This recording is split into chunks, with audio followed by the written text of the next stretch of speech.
Before we work with the hello and dead timers, one thing I wanted to mention regarding the network mask as well, it's not enough for these to be these values to be a match as the adjacency is forming. They have to stay matches or you're going to lose the adjacency. And we'll see that in this particular video because I've left the equipment alone. So right now we have the same adjacencies between routers 1, 2, and 3 that we had in the previous video. So now we're going to take a look at the hello and dead timers and what happens when they change and where you can see these values as well. And again, these are commands we will revisit when we build our network out as well, but I want you to see them now to help reinforce the theory. If your hello timers in an adjacency to be match up, by default, the dead timers will do so as well, because by default, OSPF dead time is going to be 4 times the hello time. So on our broadcast segment, and that's what we're working with right now, an Ethernet segment, the hello time default is 10 seconds, so the dead time is 40.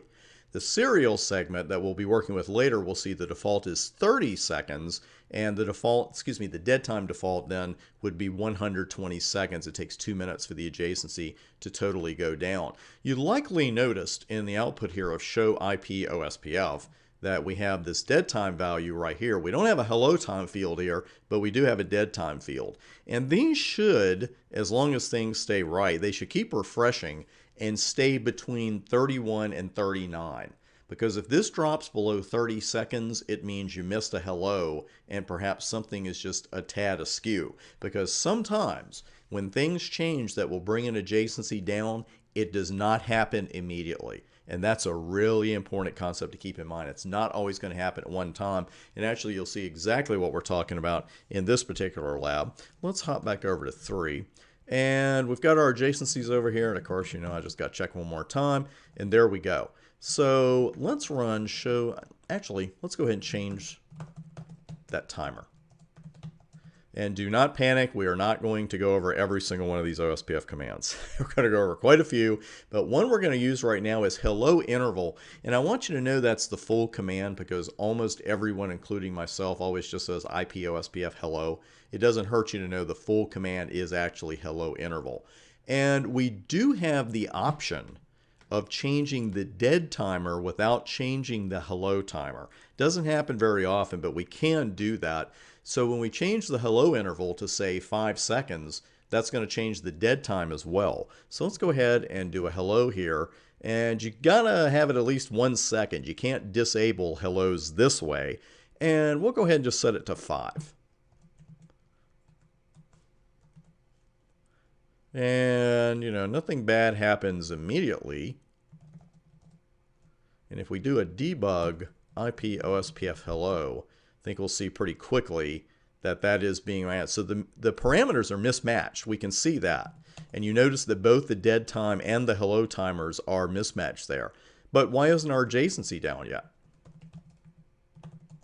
Because the dead timer hasn't quite run out yet. It's almost run out. One adjacency has about no time left to live at this point, and the other one has about 5 seconds more. You see now the adjacency to router 2 has just been lost, and through the miracle of math, I can figure it's going to be about 5 seconds between these two, and then we will finally see a message with neighbor 1011 down. The message may be a little late, but that adjacency is gone.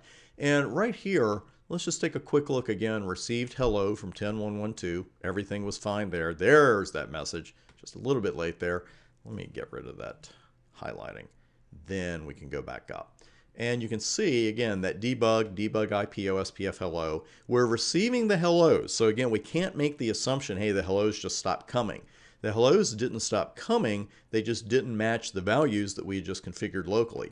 We set the hello time to 5 seconds. So that's why you see a C5 there, configured 5. That means locally that value is 5 seconds and received value of 10. The great thing here to note is that the dead time changed dynamically. We didn't have to do anything with that. And there you go with a configured of 20 because that is 4 times 5. That's all there is to it. And again, if you walk into the middle of a situation like this, as many of us do, if you're called in to troubleshoot, it's not like you and I know exactly what happened the second we walk in. We know what happened here because we changed the hello timers. But this is a fantastic debug again, and we'll run it during our big labs as well, our huge ones, debug IP OSPF hello. So let's go ahead and let that, okay, I'm going to leave the debug off. I did turn it off earlier. That is short for undebug all, by the way. I always call it the Southern command, all. That's how I remembered it. And all possible debugging has been turned off, so that's all gone.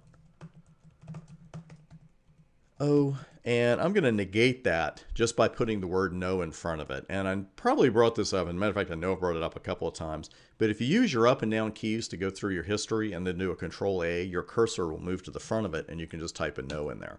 That's for those of us who hate to type. And our adjacencies are already coming back up.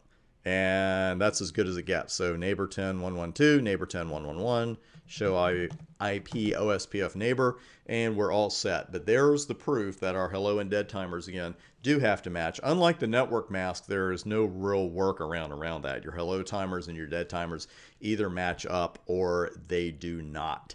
So we've got our full adjacencies back there, but the adjacencies have several different states. And it's a good idea to be familiar with these. When we come back, what I'll do is clear a process, and we will see fields of information, screens of information. If you get motion sickness when a screen is scrolling, I'll tell you when to close your eyes in the next vid.